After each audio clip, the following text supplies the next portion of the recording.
Tonight for intermediate East Coast swing. We had a lot of followers in class tonight, so we just talked about some things that will make followers' lives easier. And one of them is pulsing, which just means that rather than dancing flat, we're going to try to make our belly buttons move up and down by keeping our knees soft and bouncing just a little bit. So not like this, but just a little bit.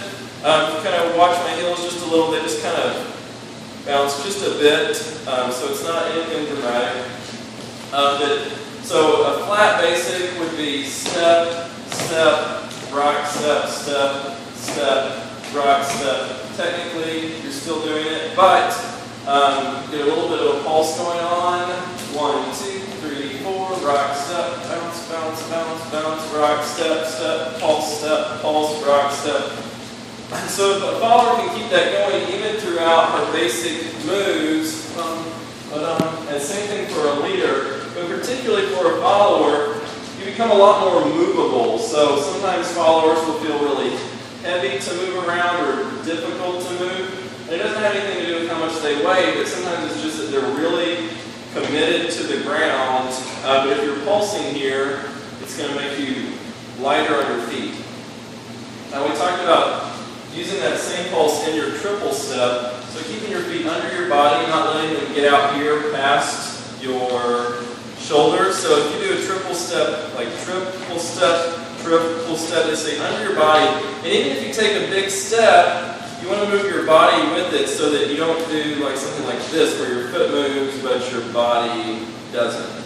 So then when you do a basic, down, like we push into the ground, it's kind of like compressing a spring, it's going to come up naturally, and down, down, up, down, down, up, down. So this is just triple, and then rock, step. So that's our same pulse, bottom, rock, step, 1 and 2, 3 and 4, 5, 6.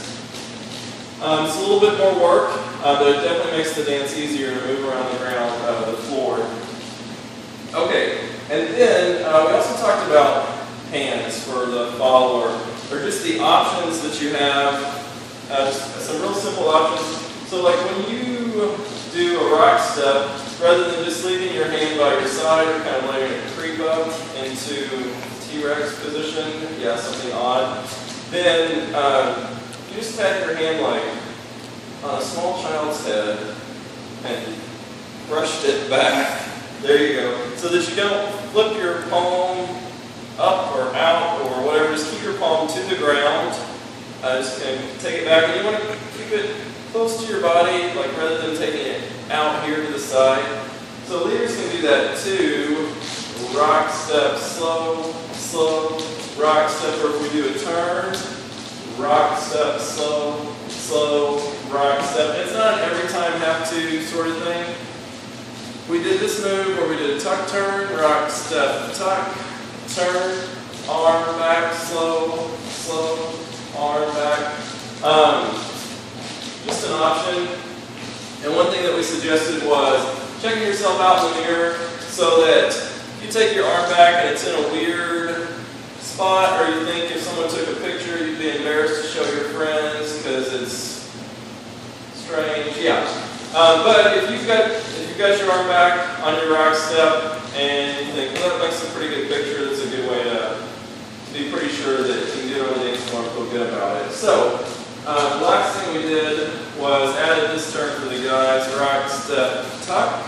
And we're going to go over our right shoulder, slow, drag this hand behind our back, rock, step, and then lead a turn without the hands, rock, step, slow, slow, rock, step. Okay, that was class. More videos and class reviews on our blog. It's aboutmomentum.com and also on our YouTube channel. This is Melanie. I'm Marcus. See you later.